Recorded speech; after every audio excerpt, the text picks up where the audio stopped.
कानूड़ा, ये लकड़ा काटना भी कितना मुश्किल है ने। काश आपने मुझे टिंगली जैसा शरीर दिया होता तो आसानी से कट जाता, और नहीं, अगर टिंगली जैसा शरीर होता तो कपड़े फिट नहीं आते। खैर, शरीर जैसा भी हो, काम तो करना पड़ेगा ने। वैसे भी इस घर से जाने से पहले एक आखिरी बार बिग बेन के साथ होलिका दहन तो देख लूं। अरे वाह, कुल्हाड़ी से लकड़ी को सहला रही हो। मैं लकड़ी को सहला नहीं रही हूँ, मैं लकड़ा काट रही हूँ। और वैसे अब क्या गलत कर दिया मैंने? क्यों डांटने आया मुझे? डांटने नहीं आया हूँ, दवाई देने आया हूँ टिंगली के लिए। अगले 7 दिनों तक उसे रोज देनी है। वो जो तुमने हंगामा किया था ना, उसके चक्कर में तुम्हें ये दे ही नहीं पाया था। ये लो। वो उस हंगामे के लिए लकड़ी काटने के लिए ना दम चाहिए होता है। अगर तुम्हें मेरी मदद की जरूरत है तो मैं तुम्हारी हेल्प कर सकता हूँ। इफ एंड ओनली इफ तुम मुझ पे कोई नया इल्जाम नहीं लगाने वाली हो तो। ओके? अरे नहीं साहब, मैं अपना काम खुद कर सकती हूँ। वैसे भी हमारे यहाँ एक कहवत है, ताकि या सदा निराश, यानी कि जो लोग दूसरों पर निर्भर रहते हैं ना, वो हमेशा निराश रहते हैं। तो हमेशा इंडिपेंडेंस बनो। वैसे हमारे यहाँ भी एक कहावत है, हाँ? अधूरो घड़ो छल के घड़ो। मतलब काम आता नहीं है लेकिन डिंगे बड़ी बड़ी मारनी। देखो, तुम मदद ले लोगी तो छोटी नहीं बन जाओगी। लाओ कुल्हाड़ी दो। हाँ, वैसे बात तो सही है। ये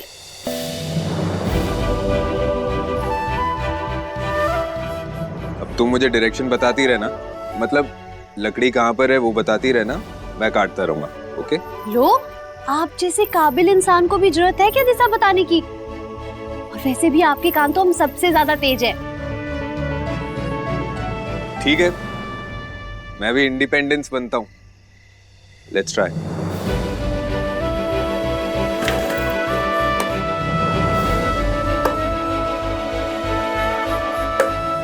रुकिए। अरे नंदिनी, काम हुआ कि नहीं? अरे अरे अरे, आप जल्दी जाइए।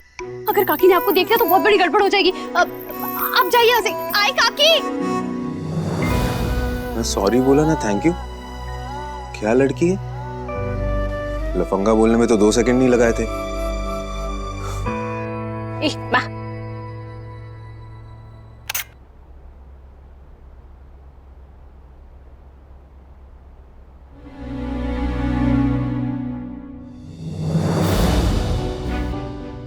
सारी लकड़ी अकेले काटनी पड़ी ना। इस टॉपली की वजह से मेरा राखलावा जेल में सड़ रहा है। अब देख तू, कितने ही काम करवाती हूँ मैं तुझसे। हाय हाय, ये दवाई की वजह से तो मुझे कुछ सुना ही नहीं दे रहा है। काकी, आपको तो पहले से नहीं सुन रहा था ने? नहीं नहीं, चाय नहीं पीनी मुझे। हे बा, तू शांति रखने। बा, शांति रखने। गोलियों का असर होगा ना तो तुम्हें एकदम टकाटक सुनाई देगा।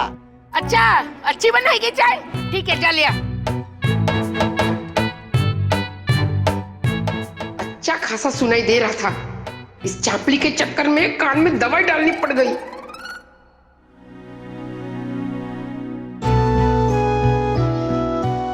हम तो हमेशा से जानते थे ना कानूड़ा कि जल्द से जल्द अपनी बहन का ससुराल छोड़कर वापस अपने घर जाना है, लेकिन अब जब जाने का टाइम आ गया है तो इतनी बेचैनी क्यों लग रही है? मैं सही तो कर रही हूँ ने?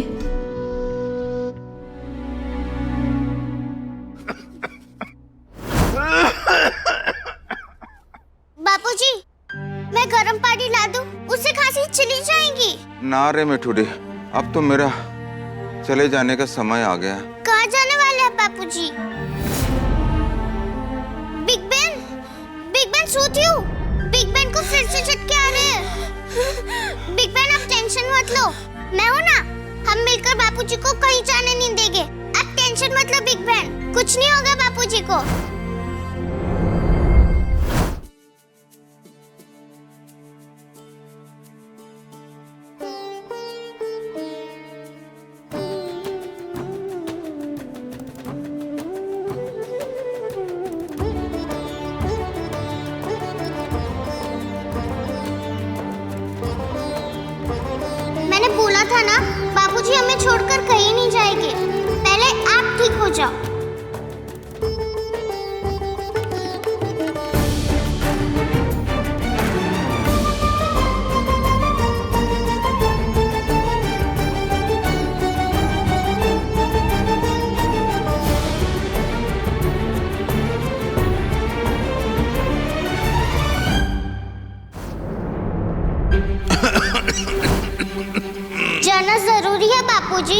द्वारकाधीश की यही मर्जी है दीकू।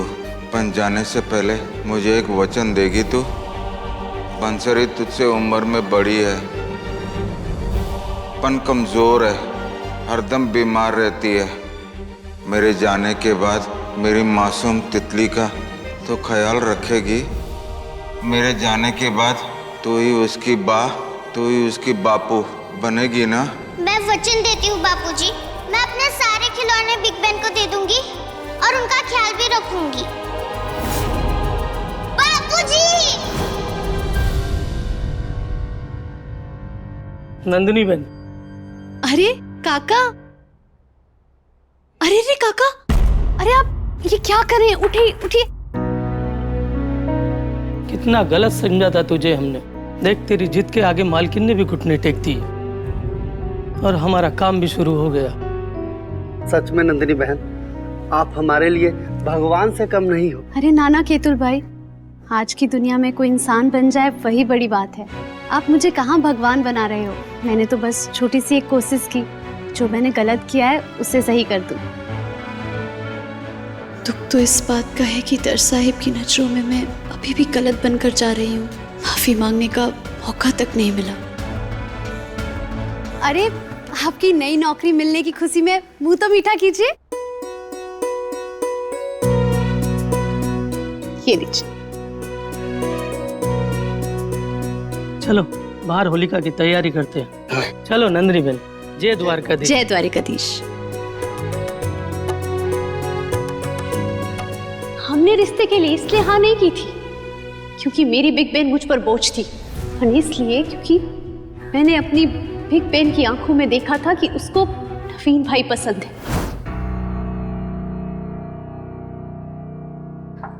उम्र में मुझसे तो 20 साल छोटी होगी ना, पर उस दिन जो सीख दी उससे मेरी नजरों में बहुत बड़ी बन गई तू नंदी। आज होलिका का त्योहार है तो बीती बातों को भूल जाते हैं और एक नई शुरुआत करते हैं। अरे जीजा जी, आप माफी मत मांगिए। माफी तो मुझे मांगनी चाहिए।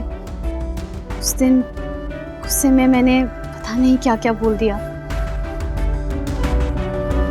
मेरी बिग बहन तितली जैसी कोमल है जीजा जी। उसका हमेशा ख्याल रखना। शुरुआत कर विजय। नवीन भाई, मैं आपसे कुछ छुपाना नहीं चाहती थी। मेरी बिग बहन को मिर्गी के दौरे पड़ते हैं। अब कानूड़ा की कृपा से कुछ महीनों से ठीक है, पर अगर वो किसी बात से बहुत परेशान हो जाती है तो मिर्गी वापस से आने का डर रहता है। बस यही बात बतानी थी आपको। मुझे फर्क नहीं पड़ता तेरी बहन की बीमारी से। मैं सिर्फ इतना चाहता हूँ कि वो मेरी बेटी गुन का ख्याल रखे। और रहा सवाल तेरी बहन की बीमारी का, तो वैद हूं मैं, संभाल लूंगा। धन्यवाद नवीन भाई। तू चिंता ना कर, अब तेरी बिग बहन के साथ मैं हूं, हैं? नंदू, तुझे पता है आज इन्होंने मुझसे बहुत अच्छे से बात की। और सच में नंदू, तू तो मेरे घर की तुलसी बन के मेरी रक्षा करती है।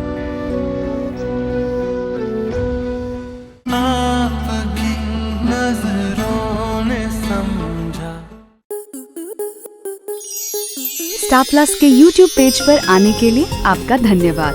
अपने फेवरेट शोज देखने के लिए subscribe to Star Plus YouTube page and hit the bell icon.